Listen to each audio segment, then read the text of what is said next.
Assalomu alaykum barchaga. Sizlarga bugun yana bir sotuvda tayyor bo'lgan avtomobilimizni ko'rsatmoqchimiz. Li 6 Max avtomobili 2025-yil 03-oy, ya'ni mart oyida ishlab chiqarilgan.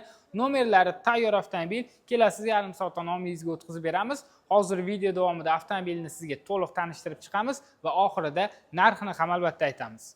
Li 6 Max avtomobilimiz Li avtomobillar crossover avtomobillarning lineykasi bilan bir xil, ya'ni old qismida deyarli o'zgarishlar yo'q avtomobilimizni yon qismga o'tganimizda esa bu yerda g'ildiraklarini ko'rishimiz mumkin. Buni ham g'ildiraklari 21 dyumli disk hamda 21-razmerdagi shinalar o'rnatilgan, faqatgina oldingi, ya'ni 7, 8, 9 dan farqi bunda Michelin emas, P0 shinalar o'rnatilgan bo'ladi avtomobilimizda va bunda bilasiz pnevma podveskalari yo'q. Pnevma podveska bo'lmaganining evaziga elektron amortizatorlar qo'yilgan. Deyarli pnevma podveska bilan bir xil harakatlanadi. Ya'ni bu avtomobilimiz ham juda ham yumshoq. Buni haydab yurganlar o'zi ham biladi. Xarid qilib o'zingiz haydab ko'rganingizdan keyin o'zingiz ham yana ishonch hosil qilishingiz mumkin bo'ladi. Farqlardan yana biri, avtomobilimizda eshiklarda tortib olish funksiyalari bo'lmaydi hamda zavod tomonidan o'zida bo'ladigan paroglari ushbu avtomobilimizda yo'q. Asosiy tashqi ko'rinishdagi farqlari shular xolos. Endi ichki qismidagi farqlari qanaqa desangiz, ichki qismidagi farqlari mana eshigida asosan mana shu obshivka qismida ko'ryapsiz, mana yuqori qismlar to'liqligicha charm bilan qoplab chiqilgan. Mana shu qism plastik bo'ladi. 7, 8, 9 larda esa mana shu pastki qismlar ham to'liqligicha charm bilan qoplangan bo'ladi. Orqa qatorlari ham xuddi shu. Ya'ni avtomobilimiz bir xil. Orqa qator o'rindiqlarini siz aynan suyangichini sozlasangiz bo'ladi, oldinga orqaga qilib. Bundan tashqari orqa qator o'rindiqlarda ham isitish hamda sovutish funksiyalari bor. Orqa qismda esa mana bunaqangi ko'rishingiz mumkin. Xolodilniklar ham avtomobilimizda mavjud. Bu hozir ayni yozni kunida kerakli bo'ladigan funksiya va buni orqasida monitorlari bo'lmaydi. Bundan katta akalariga nisbatan farqi ichki qismida yana bittasi shu, ya'ni bunda monitorlar yo'q hamda orqa qator o'rindiqlarda massaj yo'q. Faqatgina isitish sovutish funksiyasi bor. Endi ichki qismidagi ko'rinishini aytib o'tadigan bo'lsak, rul bir xil. Bunda ham xuddi shunaqangi head-up displeylari mavjud avtomobilimizni. Uzatmalar qutisi mana bu yerda gitarada joylashtirib o'tilgan selektor, ikkitali simsiz zaryadlash portlarimiz avtomobilda joylashtirilgan. Bu yerda esa kattakon monitorlarimiz bor. Hamma narsasi bir xil oldingilari bilan.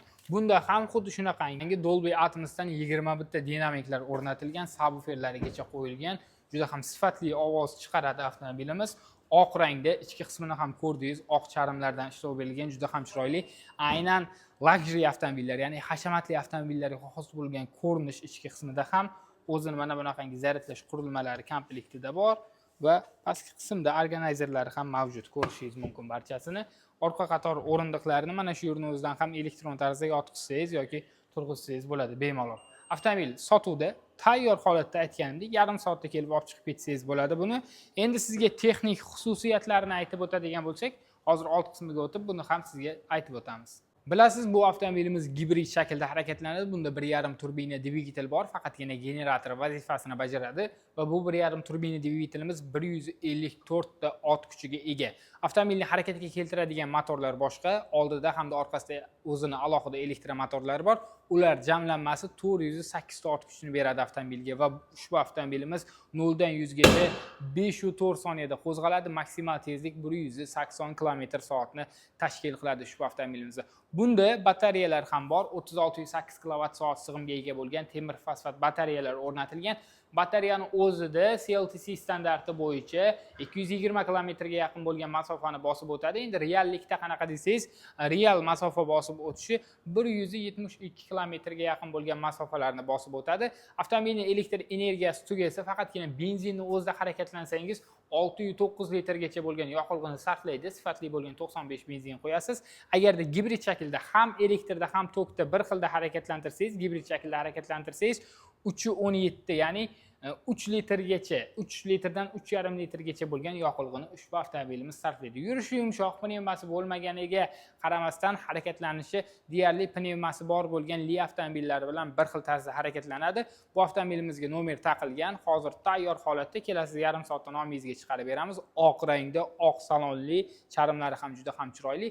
Narxi esa juda ham arzon. Hozirgi kunda tayyor avtomobil Li 6larni, ya'ni 2025-yilda ishlab chiqarilganligini bunaqa narxda topishingiz qiyin bo'ladi. Buni narxi 48500 AQSh dollari deb baholangan. Pastdagi raqamlarga aloqaga chiqib, avtomobil haqida yana ham batafsil ma'lumot olishingiz, narxida esa ozgina kelishtirib beradigan joyi bor. Shuni ham o'zingiz qo'ng'iroq qilib kelishib olishingiz mumkin bo'ladi. Videomiz yoqqan bo'lsa, like bosishni esdan chiqarmang. Keyingi videolarda ko'rishguncha xayr.